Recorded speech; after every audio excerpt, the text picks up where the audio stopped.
a cruel twist of fate, or a tantalizing glimpse into a future we never dared to dream of. Canadiens fans, prepare yourselves, because a name that once adorned the captaincy on our beloved Bleu, Blanc, Et Rouge is once again echoing through the hallowed halls of hockey's rumor mill. Max Pacioretty. Can you truly believe it? Just when we thought Kent Hughes had meticulously charted a new course, steering clear of the siren song of nostalgia, the whispers of a potential reunion with our former captain have ignited a furious debate. Is this a romantic, triumphant homecoming, or a dangerous detour down a path we've already traveled, one that ended with a bittersweet farewell? The very idea stirs a potent cocktail of emotions. A yearning for past glory, a cautious skepticism born from experience, and an undeniable curiosity about what might have been and what still could be. This summer, the Montreal Canadiens have been anything but stagnant. General manager Kent Hughes has been a master of calculated moves, not by splashing cash in the often overpriced free agent market, but by shrewdly navigating the trade landscape. We've seen the exciting arrivals of Noah Dobson, a dynamic defenseman who instantly elevates our blue line, and Zachary Bolduc, a promising young forward who adds another layer of skill to our burgeoning offensive core. These acquisitions signal a clear direction, a focus on youth, skill, and strategic long-term building. Yet amidst this forward-thinking blueprint, the name Max Pacioretty has resurfaced, a ghost from a not-so-distant past, now a free agent after a tumultuous stint with the Washington Capitals. The question isn't just if he could return, but should he? And more importantly, does he even fit into the meticulously crafted puzzle Kent Hughes is assembling? Let's not forget the legacy Max Pacioretty left behind in Montreal. For years, he was the embodiment of a power forward, a lethal sniper with a knack for finding the back of the net, a leader who wore the captaincy with pride. He was a fan favorite, a consistent 30-goal scorer, and a player who at his best could single-handedly change the complexion of a game. When he was traded away, it marked the end of an era, a painful but necessary step in a franchise rebuild. Now, at 36 years old, after a challenging period plagued by injuries, he's once again available. And while some might dismiss the idea outright, there are compelling voices in the hockey world who believe he still has plenty left in the tank. Take Michael Tracos, for instance, who recently posed the crucial question to hockey analyst Drew Shore. Could Pacioretty still be a valuable addition? Shore's response was unequivocal. Yes, I think he could be an important addition. He reminded everyone that despite the mileage on his tires, Pacioretty's hockey IQ, his shot, and his veteran presence can still be incredibly useful to a contending team. Then there's Ryan Kennedy, who offered perhaps the most intriguing take of all, famously dubbing Pacioretty hockey's Deadpool. Why Deadpool? Because much like the comic book character, despite suffering a litany of seemingly career-ending injuries, Pacioretty always finds a way to bounce back, often returning to a high level of play as if nothing ever happened. His recent numbers, though limited by games played, offer a glimpse of this resilience. 13 points in 37 regular season games, and a more impressive 8 points in 11 playoff games. These aren't the numbers of a player completely washed up. They're the numbers of a veteran who, when healthy, can still contribute in meaningful moments, especially when the stakes are highest. The allure is undeniable, a proven scorer, a former captain, available at a potentially discounted rate. It's the kind of story that sells tickets and ignites the imagination of a fan base hungry for a return to glory. However, as much as the heart might yearn for a nostalgic reunion, the head must prevail, especially when considering the cold, hard realities of an NHL roster. Personally, I struggle to see the utility, the practical fit for Max Pacioretty in Montreal at this stage of his career. While I understand that the team's direction has shifted dramatically since his first departure, the current offensive depth chart already appears robust, brimming with young talent and established veterans. Let's break down the projected forward lines, and you'll quickly see the dilemma. First line, Caulfield, Suzuki, Slavkovsky. This is the undisputed top unit, a blend of pure scoring, elite playmaking, and burgeoning power. These three are the future, and their chemistry is paramount. There's no room here for an outside addition. Second line, Lane Doc Demidov, a potentially explosive combination of skill, size, and offensive upside.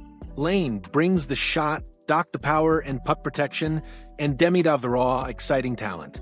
This line is designed to be a significant scoring threat. Third line, Bolduc Newhook Anderson. This line is built on speed, energy, and relentless forechecking. Bolduc is a fresh face with immense potential, Newhook is a versatile two-way center, and Anderson provides the grit and veteran presence. This is a crucial line for depth scoring and momentum shifts. Fourth line, Blaze Evans Gallagher. The veteran presence, the penalty kill specialists, the heart and soul grinders. Blaze brings physicality, Evans is a reliable defensive center, and Gallagher, the longest tenured Hab, provides leadership and a relentless motor. Now look at that lineup. Where precisely does a 36-year-old Max Pacioretty, even a Deadpool version, slot in? Is he going to displace a young, developing talent like Slavkovsky or Demidov? Is he going to push Bolduc, a recent trade acquisition, down the lineup? Would he accept a fourth-line role, playing limited minutes and primarily contributing on the power play? Given his history as a top-six forward and a captain, it's hard to imagine him embracing such a diminished role, even if it meant a return to the city he once called home. The very notion of inserting him into this carefully constructed ecosystem feels like trying to force a square peg into a round hole, potentially disrupting the chemistry and development of the younger core that Kent Hughes has so painstakingly assembled. Furthermore, while Ryan Kennedy's Deadpool analogy is certainly catchy and highlights Pacioretty's incredible resilience, it also underscores a critical point. The reason he's Deadpool is his extensive injury history. We're talking about a player who has battled numerous significant ailments, and while he's proven he can return, the cumulative effect of those injuries at his age is a legitimate concern.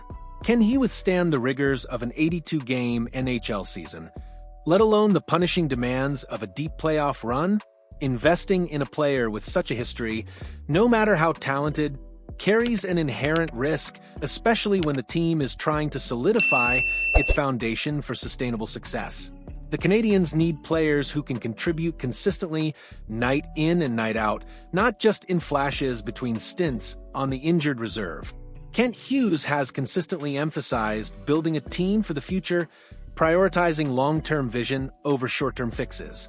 Every move, every draft pick, every trade has been executed with this philosophy in mind, bringing back a veteran, even a beloved one, who is clearly past his prime and carries significant injury concerns, feels like a deviation from this well-defined path.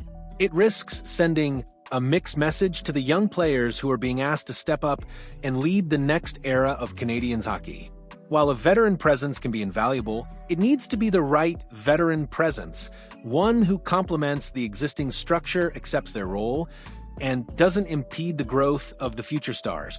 The romantic notion of Max Pacioretty returning to Montreal, perhaps to finish his career where it truly blossomed, is undeniably appealing. For many fans, it would be a heartwarming narrative, a chance to rewrite the ending of his first chapter with the club. But professional sports, particularly at the highest level, rarely operate on sentimentality alone. They operate on performance, fit, and future potential. And when you strip away the emotions, the practical realities of the Canadiens' current roster, their long-term strategy, and Pacioretty's age and injury history, the picture becomes far less clear. It's a question of whether a good story outweighs a potentially difficult fit. So, as the rumors swirl and the debates rage, the Montreal Canadiens face a pivotal decision. Do they succumb to the allure of a familiar face, a chance to bring back a fan favorite who still possesses flashes of brilliance? Or do they stay true to the disciplined, forward-thinking path that Kent Hughes has so diligently laid out, prioritizing the development of their dynamic young core and avoiding any moves that could inadvertently stunt their growth? The answer will speak volumes about the identity of this new era of Canadiens hockey. It's not about whether Max Pacioretty is a good player. He unequivocally is. It's about whether he's the right player at the right time for this Montreal Canadiens team. What do you think, Habs Nation? Is the idea of Max Pacioretty returning to Montreal a stroke of genius, a chance to add veteran leadership and a proven scorer at a discount? Or is it a step backward? A move that would disrupt the exciting progress of our young guns and risk a costly injury? Share your thoughts, your passionate arguments, and your ideal lineup configurations in the comments below. Let's keep this conversation going. And if this deep dive into the heart of Canadian speculation got your hockey pulse racing, do me a huge favor. Hit that like button and subscribe for more exclusive insights into the greatest game on ice.